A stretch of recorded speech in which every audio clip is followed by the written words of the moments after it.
para lugar nenhum, deixou de existir, porque a alma é uma pessoa viva. Entenderam? Deixa eu dar um outro exemplo. Se eu juntar água com açúcar, o que é que eu tenho? Água doce. Na minha terra a gente chama de garapa. Água doce. Não sei se tem algum farmacêutico ou químico aqui.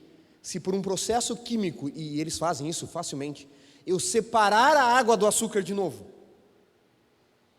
para onde foi a água doce? Para o céu, para o inferno ou para o purgatório? Se ela foi uma água doce bem docinha, ela foi para o céu. Se ela foi mais ou menos para o purgatório. Agora, se ela foi uma água doce amarga, foi para o inferno. É assim? Não. A água doce só existe na junção da água com o açúcar. Quando eu separo a água do açúcar, para onde foi a água doce? Lugar nenhum. Ela deixou de existir. Portanto, o sopro de vida divino, que não tem consciência, não tem nada, sopro é sopro, olhem. Mas o sopro de vida divino pode gerar vida, só isso. Quando ele junta com o corpo, forma uma alma, que é você. Mas quando você morre, a alma deixa de existir. Morreu, acabou. Morte é a extinção da vida. Assim como os testemunhas de Jeová, nesse ponto, nós concordamos com eles. Nesse ponto, nós somos aniquilacionistas. Morreu, acabou. Morte não é sono. Ninguém fica dormindo. Ninguém está ali. Ponto. Vamos ler alguns textos aqui, rapidamente. Eclesiastes 9, verso 5. Em diante.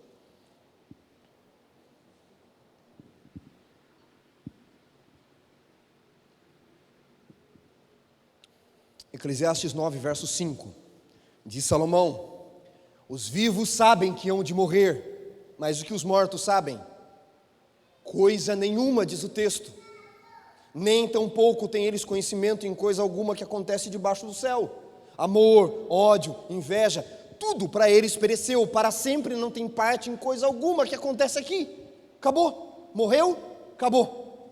Então, viúva é quem morre. Esse negócio de, se eu morrer e você casar, eu venho puxar teu pé, não vem. Cuida da tua saúde, porque viúva é quem morre. Tem um amigo que a esposa morreu, ele casou um mês depois. Estava livre, ou não? Não estou dizendo que foi o melhor, não estou aqui questionando. Estou dizendo, viúva é quem morre. A gente até brinca que no velório, né, ele não estava assim, o que será de mim? Ele estava, quem será de mim agora, né? Quem será? Porque um mês depois eu estava casando. Morreu, acabou. Agora, isso é um ensino bíblico claro, irmãos, claro. Mas a despeito disso, de nós sabemos que morreu, acabou, que mortos não voltam, mortos não falam, que isso é influência da filosofia grega sobre nós. Tomás de Aquino e Santo Agostinho trouxeram para o ocidente Aristóteles e Platão e colocaram os ensinos deles na igreja, não é? Tomás de Aquino trouxe Aristóteles e Santo Agostinho trouxe os ensinos de Platão e jogou uma capa de cristianismo sobre ele. E aí nós aprendemos a pensar, por influência da igreja e também pela influência do que Alexandre o Grande já fizeram no mundo, com a filosofia grega. Embora isso seja claro, poucos de nós temos coragem de passar num cemitério, sexta-feira, 13, meia-noite e lua cheia. É verdade ou não é? Mas os mortos não fazem mal. Minha avó dizia que quem faz mal são os vivos. Minha avó dizia, eu tenho medo dos vivos. A gente morava na roça, e na roça você via de tudo. É sério, se eu contar para vocês o que eu já vi, por coisas do inimigo, né? A gente sabe que é o inimigo que faz para enganar. Mas se eu contar para vocês o que eu já vi na roça, alguns acham que eu estou mentindo. Já vi de tudo que vocês possam imaginar. Mas às vezes a gente via alguma coisa no meio do mato, tal, uma coisa branca, um vulto branco à noite. Minha avó ia lá e ia chutando mato e tal, ia. E eu dizia, vó, você não tem medo? Ela disse, não tenho medo dos mortos, não, tenho medo dos vivos. A despeito do ensino bíblico ser claro sobre a morte, nós não temos coragem de passar no cemitério meia-noite, sexta-feira, lua cheia, sexta-feira 13. Eu tinha um professor no doutorado que ele me dizia assim, Wanderson, eu não creio nas bruxas pela que elas ai. Eu não creio nas bruxas, mas é melhor evitar, né? Ele dizia, né? A gente evita, não é? Faz um tempo, eu li uma história de um ancião da igreja. Cadê os anciãos da igreja aqui? Onde estão os anciãos da igreja? Estão por aqui? Lá atrás, aqui, tem mais alguém? O ancião da igreja, viu, irmão? Morava numa igrejinha de interior, numa cidadezinha de interior, ancião da igreja adventista, e trabalhava numa outra cidade. E ele morava bem na quadra do cemitério. Mas o ponto de ônibus era do outro lado, era uma quadra grande, sabe? Para não dar a volta para pegar o ônibus todo dia 5 da manhã, para trabalhar em outra cidade, o que ele fazia? Cruzava o meio do cemitério. Mas um dia morreu uma família toda na cidade e o coveiro deixou no dia anterior uma cova muito funda aberta. E estava chovendo muito, muito escuro, tempestade, madrugada. Ele passando atrasado para pegar o ônibus ali no meio do cemitério, cai na cova. E é muito funda, ele tenta sair e não consegue. Aí ele pensa, bom, não vou conseguir sair daqui. Vou esperar o coveiro chegar para ver se ele me ajuda a sair. Mas o líder dos jovens, não sei se está por aqui o líder dos jovens, ou a líder, o líder dos jovens estava passando pelo mesmo cemitério, atrasado para pegar o mesmo ônibus. E também caiu na mesma cova, funda, e ficou tentando sair. De repente ele ouviu uma voz no fundo, dizendo assim, não adianta. Eu já estou aqui há muito tempo. Você nunca vai conseguir sair daqui sozinho. Era o ancião da igreja. Vocês acham que o jovem saiu ou não? Saiu. Ah, saiu. E diz a história que ele chegou primeiro que o ônibus na outra cidade. Embora o ensino seja claro, é bom não arriscar, né? Eu acho que eu também correria nesse caso. Mas a Bíblia é clara, o problema do medo é a influência grega. Morte não é sono, morte é extinção da vida. Ponto. Quando você morre, você não fica dormindo, você deixa de existir. Pode, pastor, fica à vontade, você é o nosso presidente.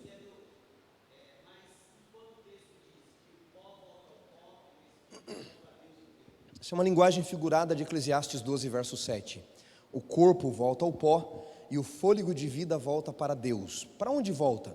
Salomão está dizendo, eu já vi um pregador dizendo que quando Deus fez o homem, ele fez, e quando o homem morre, ele faz.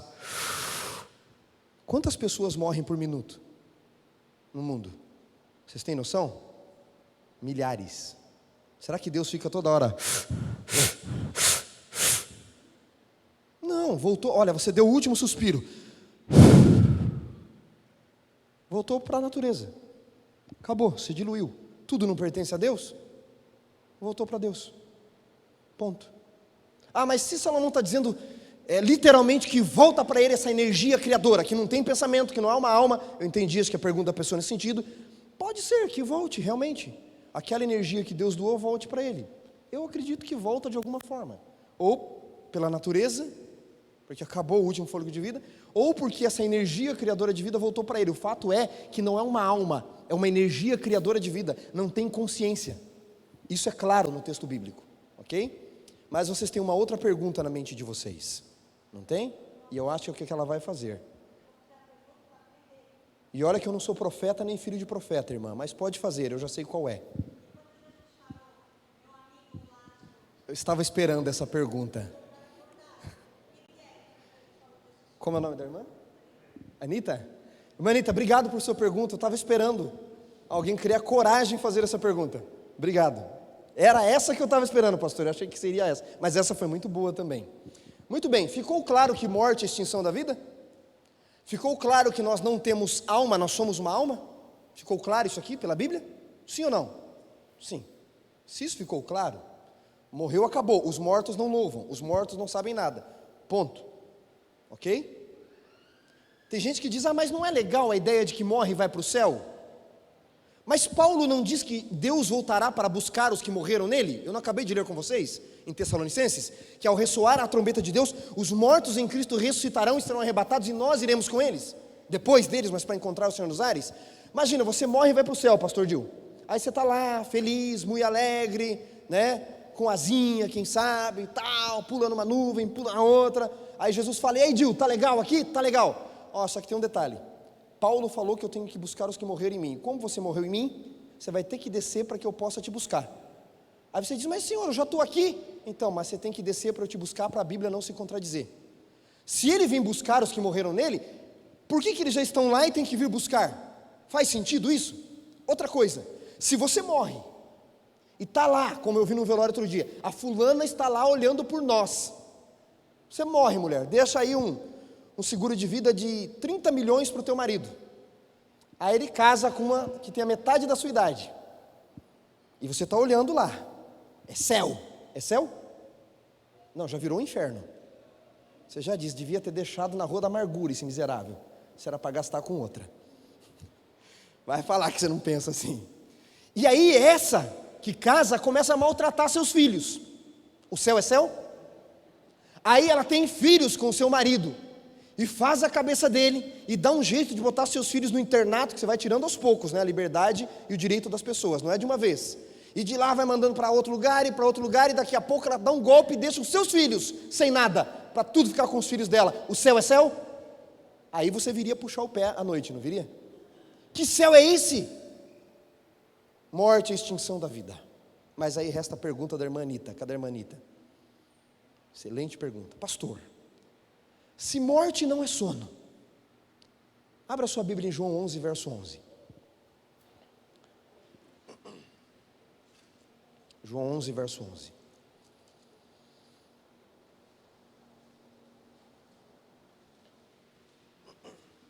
Por que Jesus disse, o nosso amigo Lázaro dorme e eu vou despertá-lo?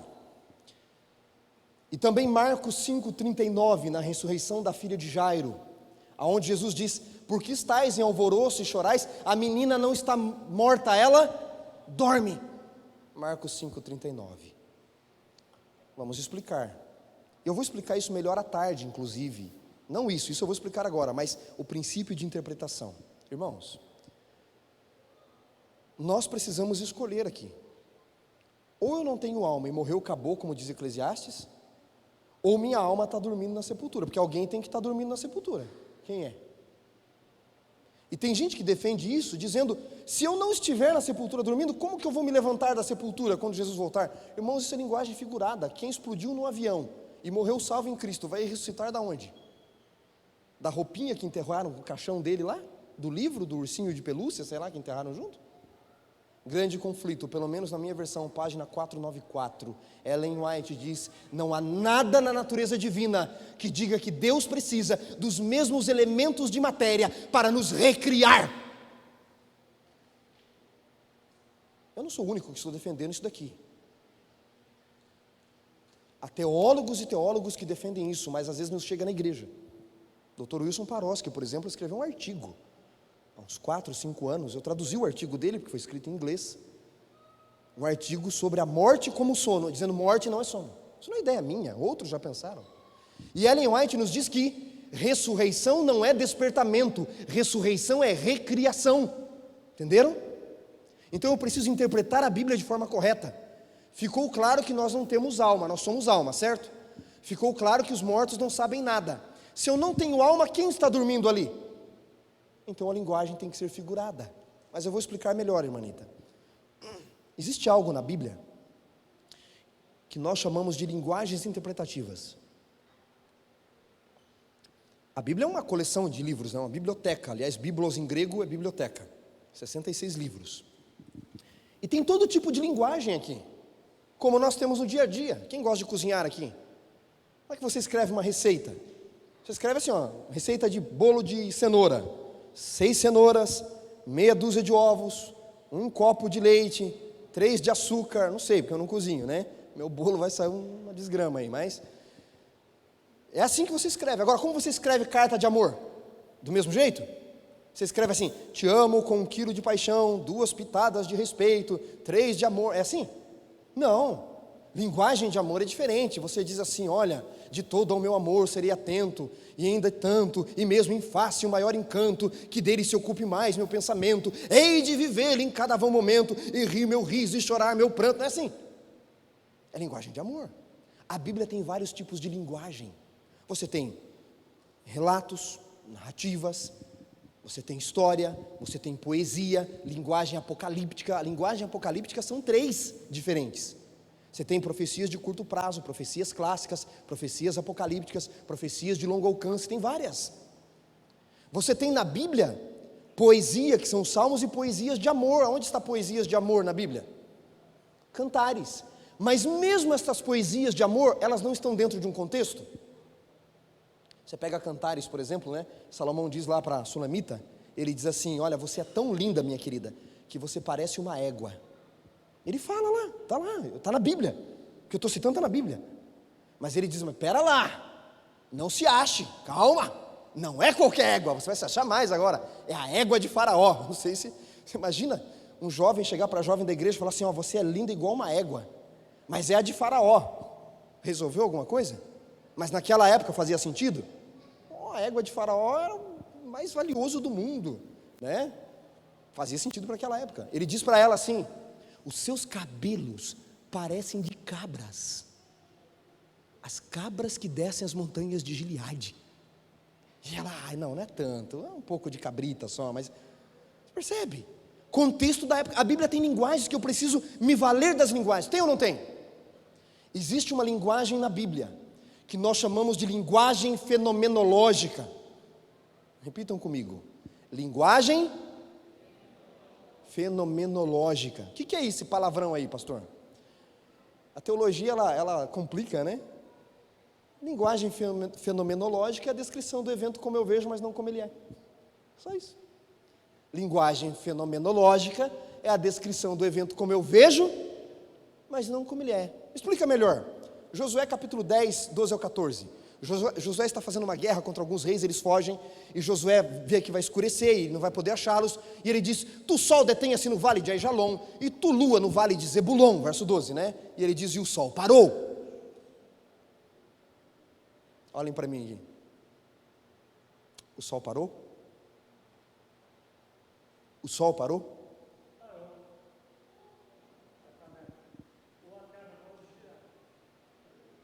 Nós não sabemos o que aconteceu. Uma coisa nós sabemos: algo aconteceu. Agora, uma coisa nós sabemos: o sol não parou. Porque o fato de existir dia e noite não tem que ver com o sol andando em volta da terra. Tem que ver com a terra dando uma volta em torno do seu próprio eixo. Onde que o sol nasce aqui, nos ingleses? Aqui, bem aqui, de frente para mim, nas costas de vocês. E onde é que ele morre?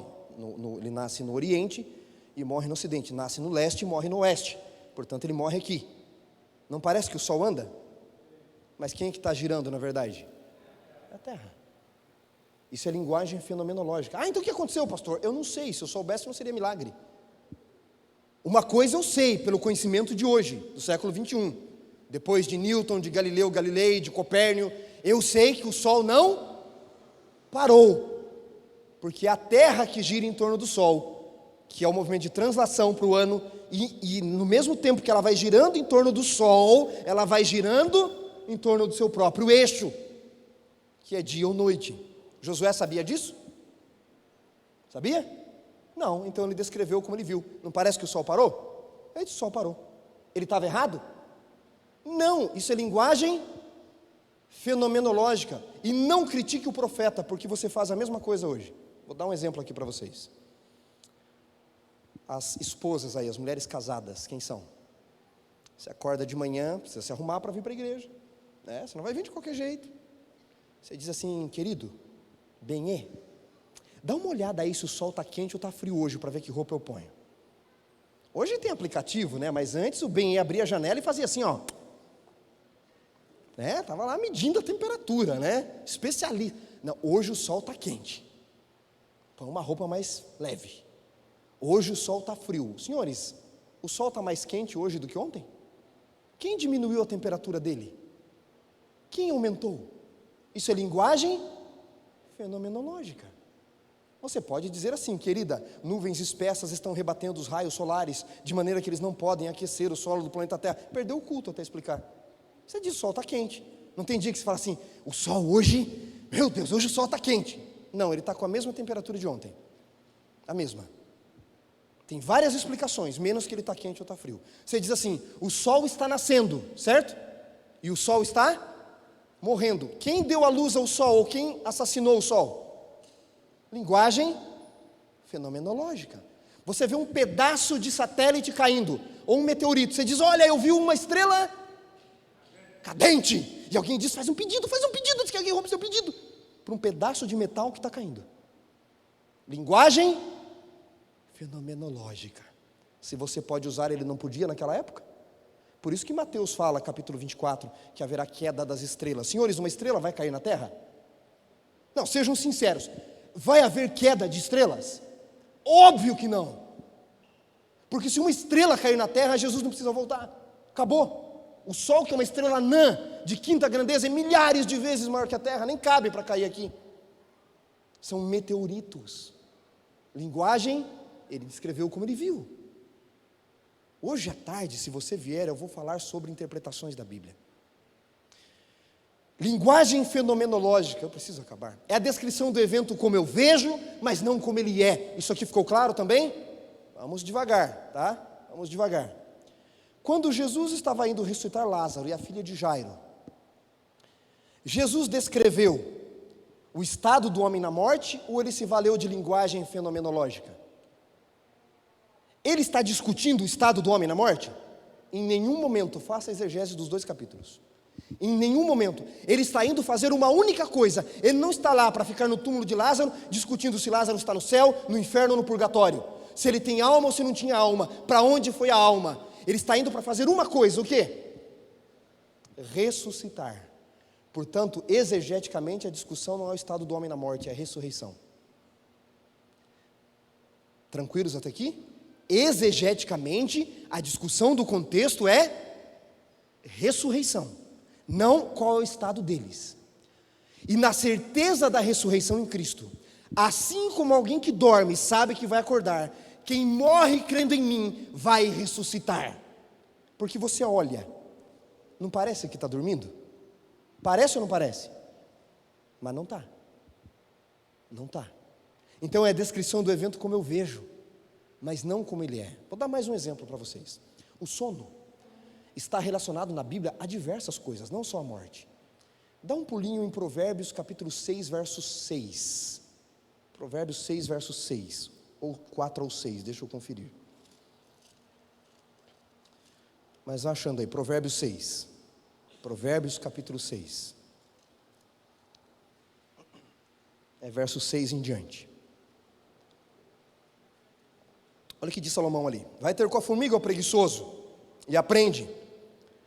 Considera os seus caminhos, não tendo ela chefe, no estio prepara o seu pão e na cega junta o seu mantimento.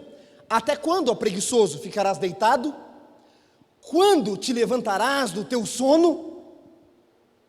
Olha que interessante o que a teologia observa. Salomão comparou o sono aqui ao quê? A preguiça. Eu vou até usar uma palavra que eu sei que ganhou outras conotações nos dias de hoje, mas vou usar nas conotações da roça, de onde eu venho. Salomão comparou o sono à vagabundagem. Tá? Ou seja, quem é o vagabundo? O preguiçoso, aquele que quer viver nas costas dos outros. Comparou ou não comparou? Ó preguiçoso, até quando ficarás deitado? Quando te levantarás do teu sono? Ele está dizendo sono e preguiça, sono, vagabundagem. É uma boa comparação? É. Quando você está meio preguiçoso, você não fala, hoje eu estou meio sonolento. Não sei o que está acontecendo comigo hoje. Agora eu pergunto, todo mundo que está com sono é vagabundo? Todo mundo que está com sono é preguiçoso? Não, pelo contrário. Pessoas extremamente trabalhadoras vivem como? Cansadas e com sono. Então, é uma boa comparação sono a preguiça? É. Mas sono é preguiça? Não. Sono é vagabundagem? Não. Quando ele usa o elemento da morte, embora ele esteja comparando do sono, aliás, esteja comparando a ressurreição, ele não está dizendo que morte é sono, ele está dizendo que ele vai ressuscitar como alguém que dorme. Você não pode comparar também que morte é sono, assim como vagabundagem não é sono também. Está claro isso aqui, senhores? Respondi sua pergunta, irmã Anita? Ficou claro isso aqui? É a única forma, teologicamente, que eu encontro de equiparar, de coadunar a questão do Antigo Testamento, que não temos alma, que os mortos não sabem nada, e a descrição de Cristo da morte como um sono. Agora, prestem atenção numa coisa interessante. Se morte é a extinção da vida, ressurreição não é despertamento. Vou corrigir minha frase para ficar melhor. Se morte não é sono, ressurreição não pode ser despertamento. Comparar a morte ao sono, dizer que o estado do homem na morte é sono, é diminuir o poder da ressurreição. Ressurreição é recriação, como eu mencionei o texto para vocês de Ellen White. Se alguém aqui morrer antes de Jesus voltar, Jesus não vai despertar você. Não vai. Como é seu nome, querido? Bruno. Vamos supor que Jesus não volte, a gente espera que volte, eu creio que será em breve. Mas daqui 100 anos Jesus não voltou, o Bruno morreu. Aliás, acredito que todos nós aqui, se Jesus não voltar em 100 anos, acho que nem as crianças, dificilmente alguma criança estará viva. Bruno morre. Se morte fosse sono, Bruno, o anjo chegaria no Bruno e diria assim, trombeta lá, ó, tô orando de tocar lá, né? Trombeta tocando e o Bruno lá, dormindo. O anjo diria, psiu, dorminhoco, acorda.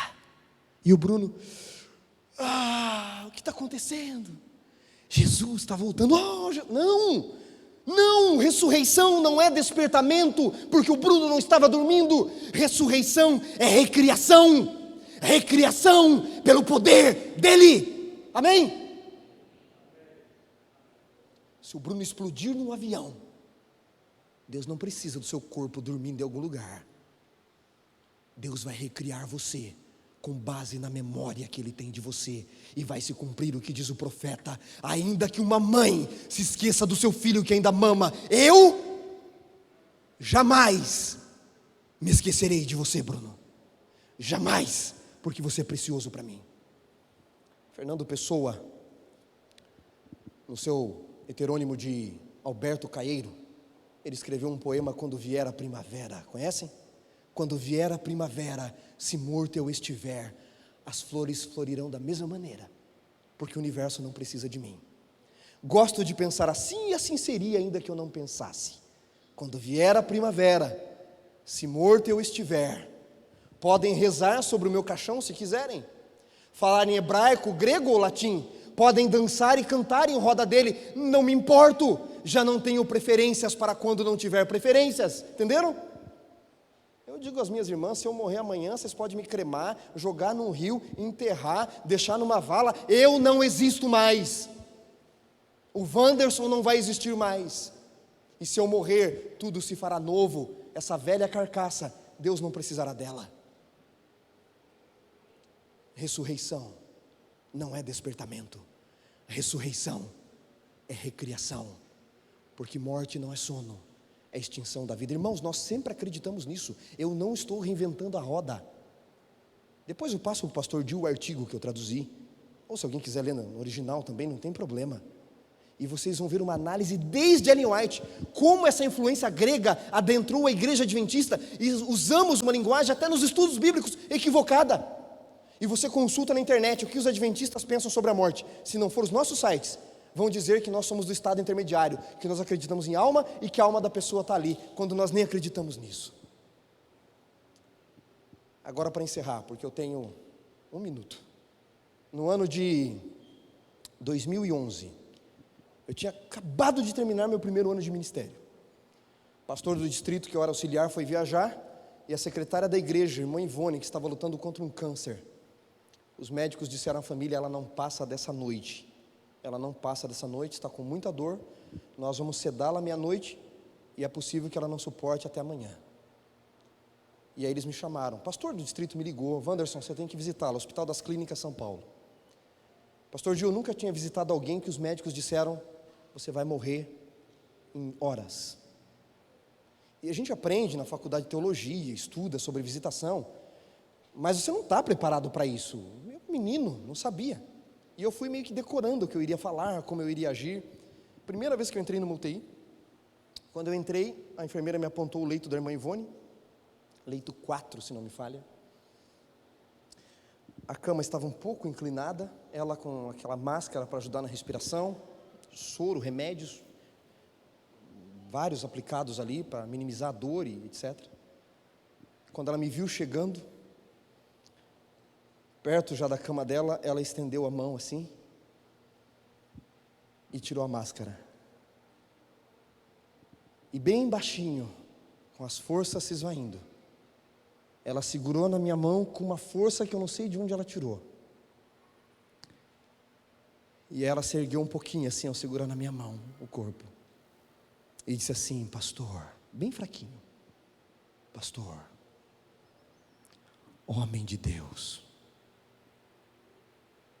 Eu sabia que você viria. Eu estava te esperando. Aí eu comecei a chorar. A gente aprende que não deve chorar, né? Você não pode chorar ali. Mas eu tinha acompanhado a irmã Ivone por mais de um ano ali, nessa batalha dela, pouco mais de um ano. Eu comecei a chorar, não tinha o que fazer. Aí ela pediu para chegar mais perto, ela disse: sabe, pastor, eu não queria morrer. Faz 20 anos que eu luto contra esse câncer. Em algum momento eu achei que Deus tinha me curado, mas ele voltava. Eu achei que Deus ia me curar, bem fraquinho. Eu não quero morrer, eu não queria morrer, mas eu vou morrer. Mas sabe, pastor, um dia Jesus vai voltar. E quando Ele voltar, Ele vai me restaurar a vida. Ele vai me devolver um corpo sem essa doença. Eu espero nele, pastor. E ela me disse assim: pastor, no meu velório,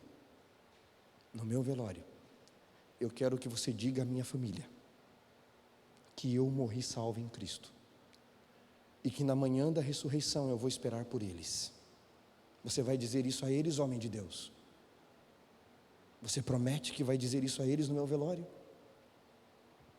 E eu chorando, eu fiz assim: vou dizer, irmã. Ela disse: agora você pode orar então e ir embora. Fiz uma oração com ela. 5 da manhã mais ou menos, a irmã Ivone sedada. Acabaram os sinais vitais. Ela morreu. No outro dia, cerca de 3 horas da tarde, eu estava no velório dela, em Cotia, no quilômetro 30 da Raposo Tavares, fazendo o velório. Olhei para a família e disse: sabe, queridos, todos os homens morrem, mas nem todos vivem. Todos os seres humanos morrem, mas nem todos vivem. Sabe por quê? Vida de verdade é só em Cristo. Vida de verdade a gente só tem em Jesus. E essa é para mim a diferença de vida eterna e de eternidade. Sabe qual a diferença de vida eterna para a eternidade? Sabe qual? Vida eterna é uma pessoa, eternidade é um tempo. E a vida eterna é esta: que conheçam a Jesus. João 17:3. Vida eterna é Jesus. Eternidade é um tempo no qual a vida eterna vai te levar. Todos os homens morrem, mas nem todos vivem. Porque vida de verdade é viver com esperança, com perspectiva, com expectativa da eternidade. Encerro citando C.S. Lewis: tudo aquilo que não é eterno é eternamente inútil. Por isso eu prefiro trabalhar por aquilo que vai durar para sempre. Jesus, o pão da vida. Viva com esperança e com a expectativa e perspectiva de uma vida além deste mundo. Não permita que o diabo roube a tua esperança. Quem quer viver vida eterna desde já, ao lado de Cristo? Todos os seres humanos morrem, mas nem todos vivem, porque vida é só em Cristo. E um dia você vai reencontrar em Cristo as pessoas que a morte levou de você. Nós vamos ter uma música, pastor, ou vamos encerrar? Vamos encerrar com uma oração. Fique em pé, por favor. Ó Deus eterno, que riqueza é a tua palavra para cada um de nós. Quanta coisa podemos aprender, não simplesmente para termos mais conhecimento, mas para colocarmos em prática e no meio das guerras, no meio das pandemias, das doenças, desastres deste mundo, vivermos vida eterna desde já. Porque vida eterna não é um tempo, vida eterna é uma pessoa. Nós ainda não vivemos a eternidade, não começamos a vivê-la, mas podemos viver vida eterna nesse mundo ao teu lado. E nós queremos viver com a expectativa então da eternidade, porque o Senhor viveu desta forma. Tomar decisões, escolhas baseado na eternidade. Guia-nos, Senhor, para vivermos em esperança no tempo do fim.